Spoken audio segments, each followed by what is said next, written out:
Assalamu alaikum. This is Babul Hasan. Welcome to my another new video once again. In this video, I love to discuss the most important common words that is we use in our daily conversation. That is the word is take out. Take out it means remove something.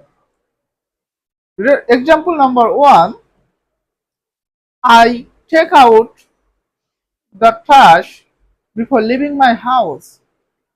Example number two: I take out the chicken from my menu.